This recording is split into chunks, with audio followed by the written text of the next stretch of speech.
Today I'm speaking to Watu Kobese, who is an international chess master, who will be talking to us about the benefits of chess in terms of teaching children about mathematics and just helping them to do better at school. Hello, Watu. It's nice to meet you. Hi, Vicky. Thank you for having me. I'm very happy to be here. Yeah, it's great to talk to you. I thought we could perhaps start by talking a bit more about you and how you got into chess. I started playing when I was 4 and my father taught me. Then I started playing competitively from the age of 5. I've won many events. I've won the SA Open Championship, SA Closed Championship a number of times. I've also won the African Championship in 2001. I hold the title of International Master. Basically, it's one title less than Grand Master, which is the highest level. So that is the competitive side. I mean, I've played professionally for more than 30 years. Played all over the world, but I also have ventured into the coaching side of things. I am, a FIDE coach, and I also started, teaching, sort of, because understanding the benefits that one can have from chess. And so I've been playing, but I've also been teaching a lot, and that is what I'm doing at the moment. So it's a passion, really. That's basically that. So, I mean, you've been playing for a long time if you started at the age of 4, which is crazy to think. Throughout your life, what do you think, how has chess benefited you? And why do you think other people should learn to play chess? I think that, chess, there are many benefits that you get from chess. It's a mind game. You are really, the board is really merely an expression of what you are thinking in your mind.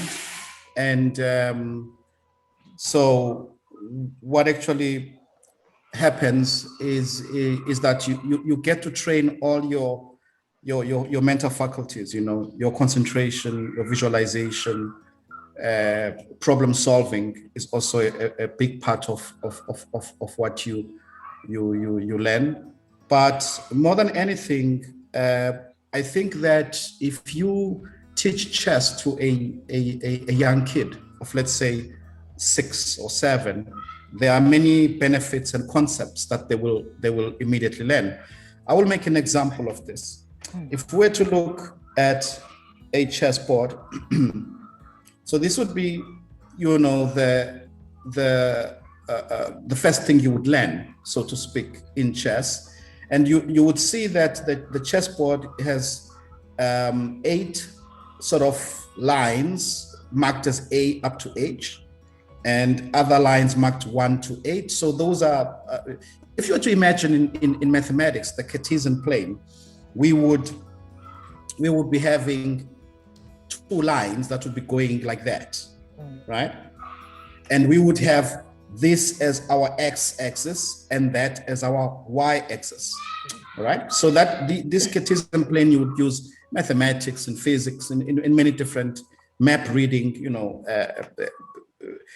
basically it's a very important tool to master. And how you name the coordinates, it's exactly the same as we would in chess. So for example, we start with the alphabets. So for an example, this square over here, we would start with C. We would say it's C3. So we are joining the C file and the 3rd rank. So in mathematics, you would think that we would be calling the 2 coordinates, the y coordinate and the x coordinate. And for example, a diagonal in chess would be, if you take 2 squares, let's say we take this square, which is A1, and we link it up with the other square, which is h8, which would be over there. So we're talking about two coordinates here. And then this diagonal in chess, we name A1 to H8 diagonal, or we name it H8 to A1 diagonal. And that is actually the equation of a straight line, but you would be doing this, you'd be teaching this concept to a young kid, and they would just be sort of seeing it as a game. And they wouldn't even know that they are actually learning. They would just think, okay, I'm learning chess and I'm learning the basics. But so that is where my actual motivation comes in, because what we have been doing in the past, we've only been looking at chess as a sport, and everyone will say, okay, well, this is chess. And if you want to take it further, do this and that and play the competitions. But you can actually look at chess as an aid for education, where you are showing with the intention, understanding that, okay, I'm going to take chess, but the main intention is not necessarily to produce a champion chess player, but to produce somebody who knows how to play, but who can then understand that these concepts that they are learning from chess, they can use for outside chess, Yeah. So that is the main motivation, and I think that that's what encourages me to teach more and more people chess. Yeah. You touched briefly on the benefits of chess for children. So can you go into a bit more detail? If a parent allows their child to learn chess, what benefits can they expect? Well, you see, the chess is a game that takes many concepts. I think in order for me to explain that, I will go to another example. Let us, for an example, say you are not so good with language, and you are then encouraged, to sort of debate, to be a member of the debating team. Now, when you are debating, what is it that you are going to be doing? You're going to be competitive. You'll be competing in a fun way, but to get yourself ready, you are going to have to learn certain language words. You're going to have to, know the meaning of languages. You're going to have to learn to think on your feet and argue and so on. So I think that, that is precisely what would be happening with chess, because first and foremost, I showed you the board, and the board is more like a Cartesian plane. Number two, the pieces themselves have got value. You've got a piece that is worth 5 points, a piece that is worth 3 points, a piece that is worth 9 points, a piece that is worth a point, and so on and so on, and you've got all these pieces. And when you are calculating as the pieces exchange, remember, before you exchange the pieces, you have to think, if I go there, that piece will take me and I will take back, right? And you are already having to calculate using mathematics in order for you to see who's up, who's down. But it's not just a question of mathematical value. It's also a question of strength. Sometimes the value itself is not absolute. The same way as in life, you would understand that the value is not absolute. So at some point you may trade a piece that is worth 5 points with a piece that is worth 1 point for certain benefits, right? So now you are starting to understand, you're getting the kid to understand the value and understanding the changing in value, so later on, you'd find that a piece may be, for an example, let's say a bishop in chess. There may be a bishop which is worth more than the other bishop, for the mere reason of where the bishop is, or where the pawn structures, like the structure of the other pieces means that this bishop has more value, will do more than the other bishop. So if I wanted to trade this bishop for the other bishop, that you would have in chess to understand the value of that. That this actually shows you, with things that are in the world dynamic, if you think about currency, why a certain,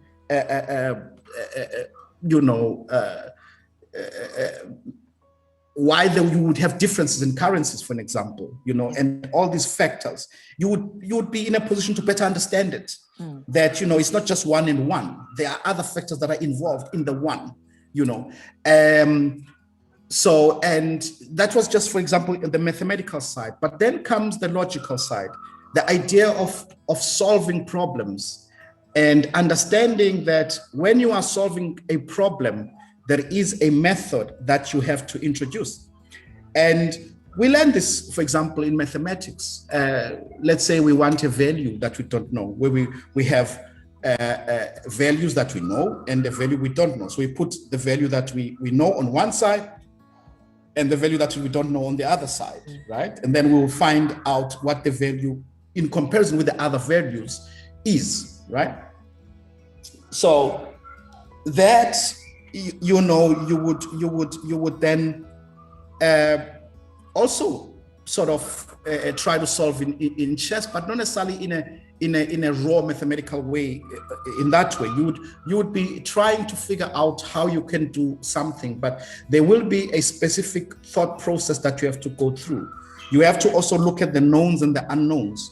You have to say to yourself, what is it that I know about this position? I know I can do this, I know I can do that. So you have to look at the absolutes. We've got sort of knowns, well, at a higher level in chess, which is called, strategy. You know that in such a given position, this and that is capable of doing this, So these are the things you would be using to find the knowns, and you would then be using them to find the unknown, which would be, how should I proceed with my strategy? So it's how to formulate a strategy, but it's also how to solve a problem. And there are many methods we learn in chess, solving a problem backwards, process of elimination, all of these problem solving ideas you are going to be learning, you are going to be learning in chess. And then the other benefit that you're going to have in chess is the question of concentration. You will improve your concentration because, well, if you do not improve your concentration and pay attention, you will lose game after game after game. That is clear. So in order for you to be competent, you are going to have to concentrate. But what does that mean? It means the information that has happened before, you're going to have to be aware of. And you're going to have to be aware of the information that is constantly changing. As your opponent plays a specific move, what does this mean in relation to what I've seen before, right? And what do I want to do? And all of this information you have to piece together and be able to balance. And so a kid learns this at a very young age in order for them to be competitive. And it is a very, very powerful tool, There are others, of course, visualization, where you have to calculate, because in chess, when you are calculating forward, you are obviously reaching a situation where some pieces will have been exchanged. They will no longer be in the position they are on. But how do you do that? Well, what you have to do, you basically almost have to take a photograph of the position, a mental photograph, and then you have to visualize and you have to imagine the pieces moving. And you have to visualize the end result. So, what does this mean? This obviously teaches you a very important, principle that you can apply in life, that you are saying, well, I know what I want to do, but maybe I need to calculate further and say, having done that, what are what could happen?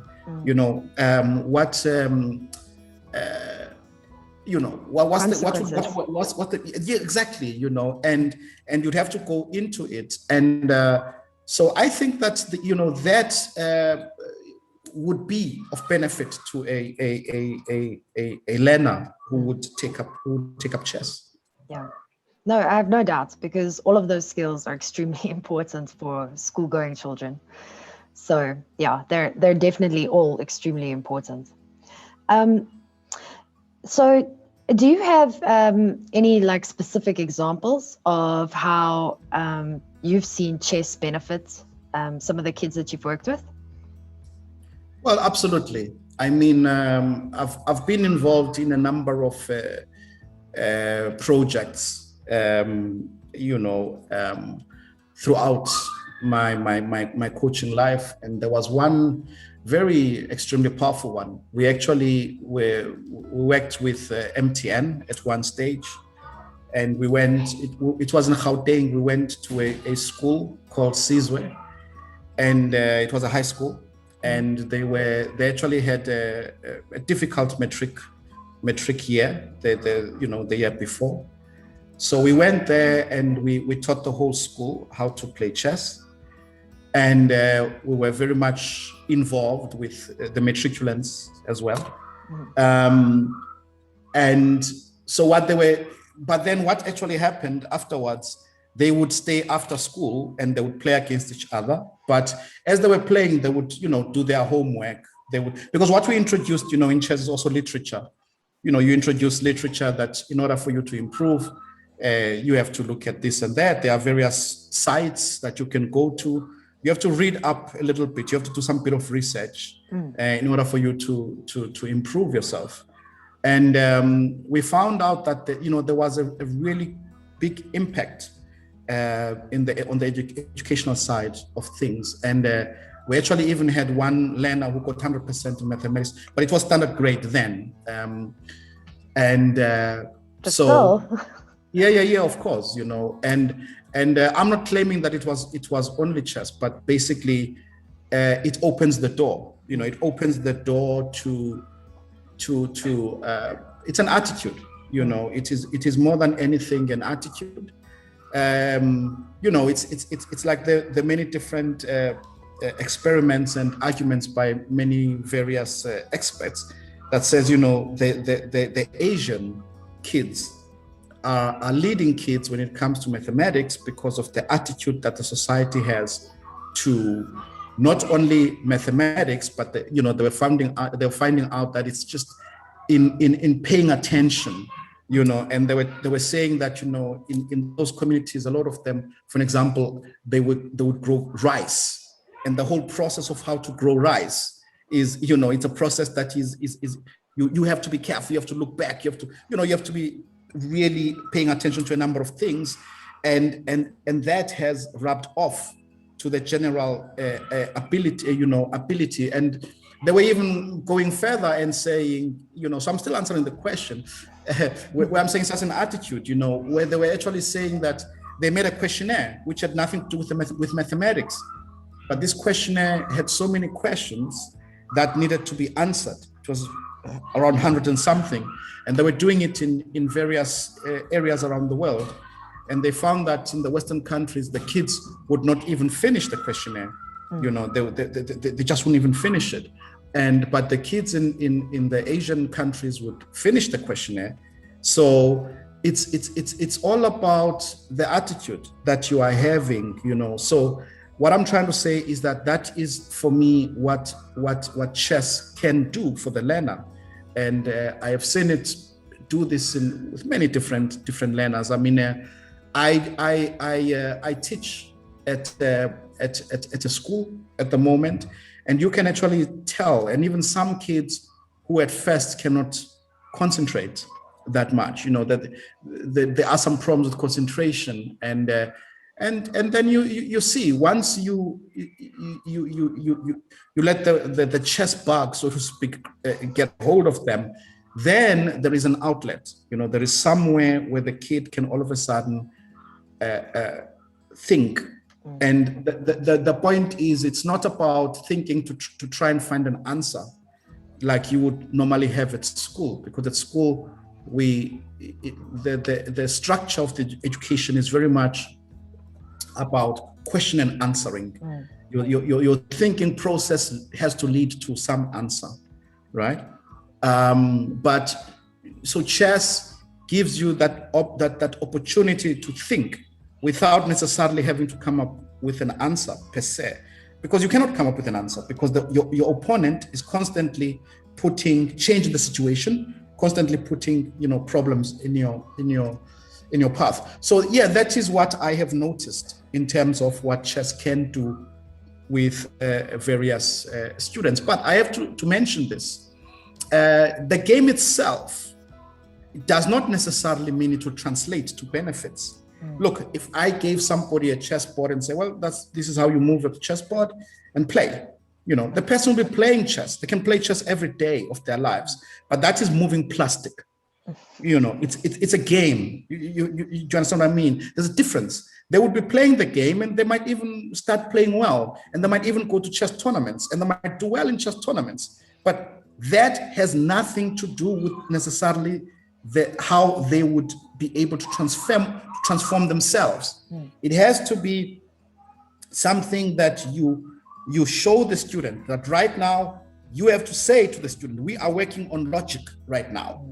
And once we're working on logic, you have to say, the student has to understand, if I can solve this, I am able to solve any other logical problem, because I will take the steps. First, I will see, what do I know about the situation? The question of asking questions and how to ask questions. This you learn in chess, that you don't, the process you need is to be able, you need to ask yourself questions, but there's a skill to this. Yeah. You cannot ask yourself questions you cannot answer. If you ask yourself questions you cannot answer, you are not moving, you're not moving forward. You need to ask yourself questions that you can answer, but small little questions. And when if you hit a brick wall, you need to be able to move around the brick wall. It's not about finding the answer. It's like what I'm saying. It's not about what is the answer to this. It's about understanding of the environment, the understanding of what I'm trying to do. And you learn the different techniques of moving around and saying, okay, in this process, I'm not doing anything. Let's try prophylactic thinking, for an example. That is something that you do a lot in chess. And you say, I'm going to do nothing. Okay, I want to find a solution. If I am doing nothing, what will happen? Right? If I stay static, what's going to happen? Okay, that is going to happen, and that is going to happen, and that is going to happen. Sometimes you might have to make preventive measures in order to move forward. And that situation is like that in life. If you're in a crisis, first you might have to just simply deal with the crisis. Make sure that you're not sliding further into a problem. So there are many ways to tackle problems, and that for me is what I've seen, that transformation in kids and people who play chess, and more importantly, the confidence. Chess gives you that confidence. Because all it's doing, it's making you aware, right? It's making you aware of what you can do once you start practicing it. And that's that.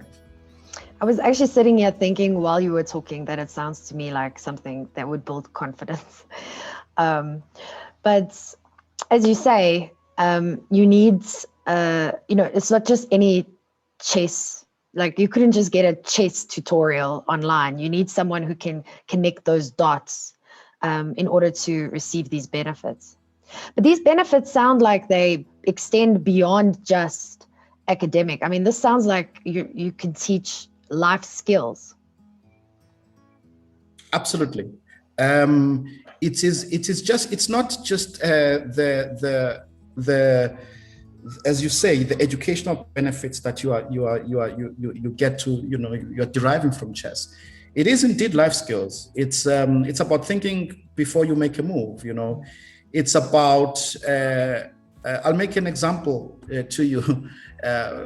Had a student, competitive though, this was competitive, and they were very arrogant in their nature, and nothing wrong with that, but okay, they were arrogant, and then the kid was struggling in a very important competition, and I said to them, you see, but what you are doing, you are communicating with your body language to your opponent. You communicate, you like communicating with your body language even outside chess. This is fine. It can be some advantage, but when we are talking about somebody trying to read what you know and what you don't know, you are in a big disadvantage, because when you get there, the way you flourish, the way you move in the pieces, it lets me know, okay, this person is comfortable. They know now what is happening. But once we get to a certain situation, now your body demeanor and everything changes. Now they're not so confident. Now they don't know, they are not. Do you understand? So the way so then that person, they had to learn, and you'll be surprised the transformation that they had to go through. And after working with the student for a couple of years, they actually they were a different person, to when I started with them, to at a certain point, because they understood immediately that this whole thing, thinking I'm bullying somebody, thinking that look at me, I'm so special or whatever. When you are talking about a closed, space, and somebody is talking, is looking at you, and you are talking with your actions, that can be a disadvantage. But the same can be said in terms of negotiating. You could be negotiating, it could be in business, right? You could be negotiating a deal, and if you are not well trained in terms of being able to restrain yourself, the language you're going to use, the manner in which you're going to use, the tone is going to give a lot away. So I'm just making an example of what you learn in chess, just in terms of behavior, and more importantly, it's not just a saying that says, but chess players, they really respect each other. But that is not just chess players, that is competition. Competitors respect each other, and competitors respect each other for a very simple reason. Number one, competitors understand that in order for me to improve, I need a good opponent. That is what, when you're starting out, you don't know this. You think that you just want to win. Yeah. But when you hit a plateau and you realize that I am not getting better, you start realizing I'm not getting better because I'm not playing against good opponents.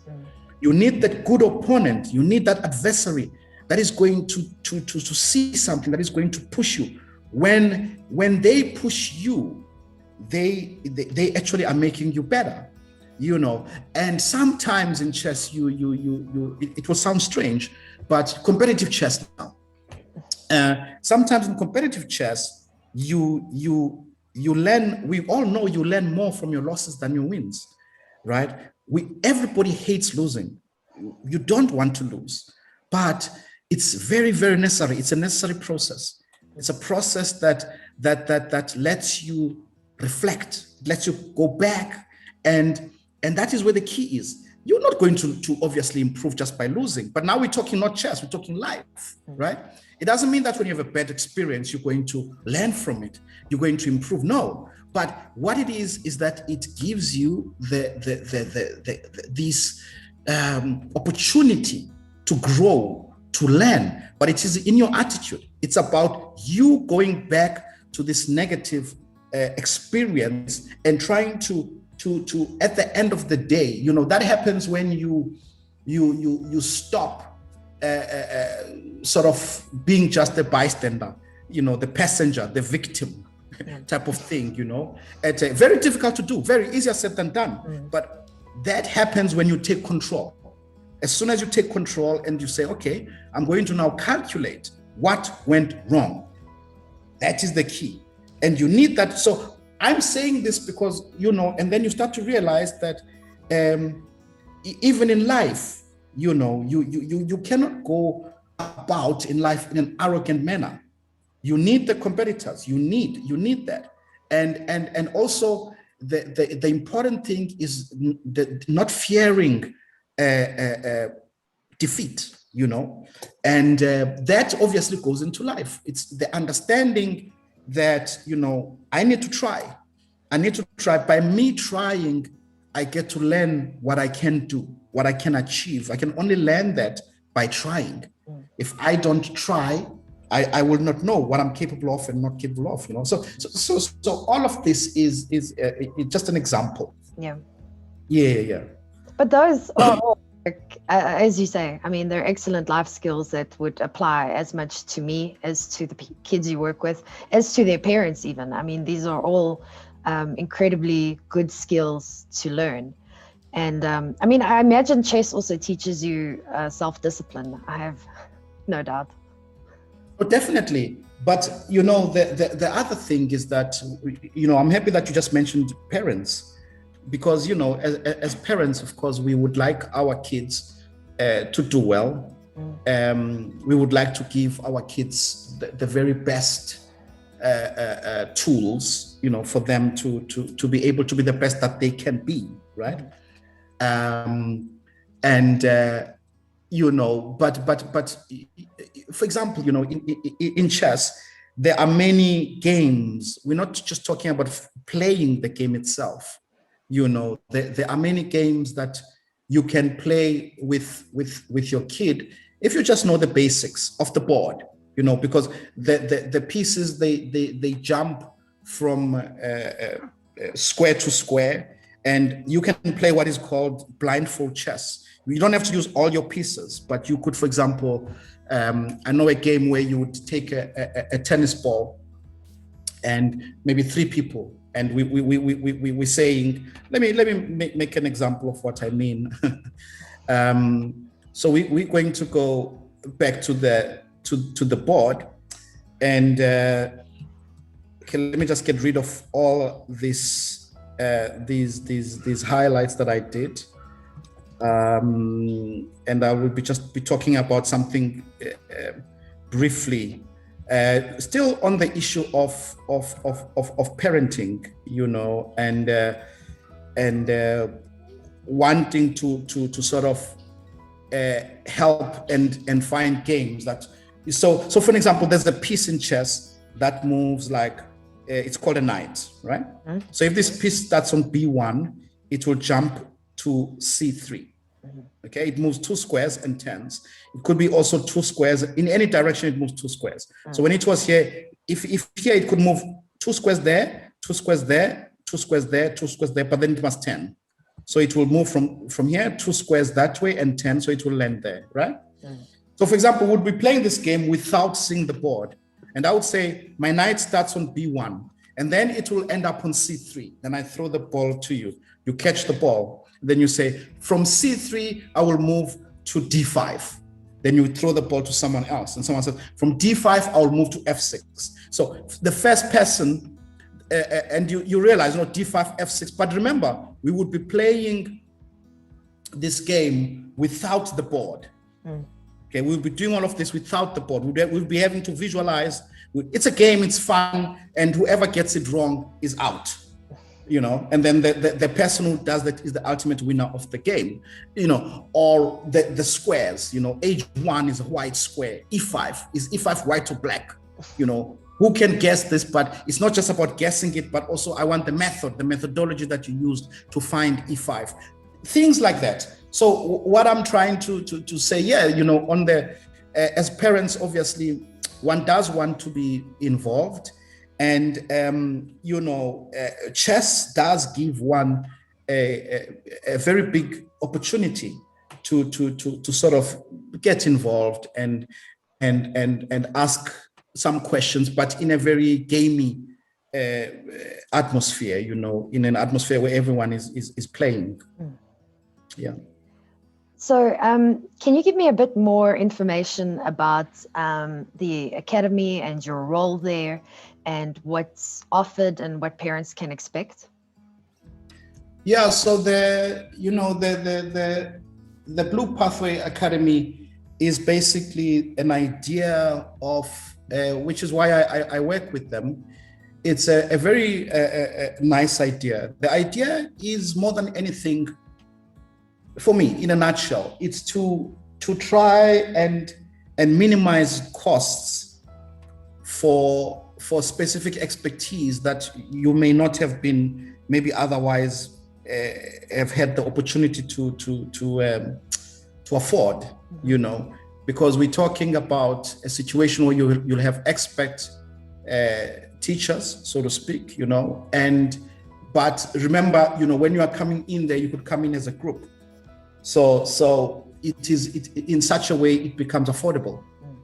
So it gives everybody a chance, you know, to learn and work on whatever that they feel they should be working on. And so for me, yeah, this was for me the selling point, you know, why I decided to work with them. And so it's a very easy process. I mean, you go to their website and whichever course that you would like, and you would enroll. But more importantly, it's not just about just enrolling for a course. You know exactly what is going to be talked about. So depending on your level, if you don't know anything about, okay, I'm just going to use chess because I'm in chess. If you don't know anything about chess, you would go to the beginner course. But even in the beginner course, you would say, okay, well, first let's try to see, let's do this, and then you can do that. So it I think it caters for everyone, and it is very, very affordable. Yeah. So it's a great idea. I think so too. It was great chatting to you. Thank you so much. I feel like I learned so much today about chess and how it can be applied to life. And I hope that we'll have another discussion one day soon. Thank you. Thank you for having me.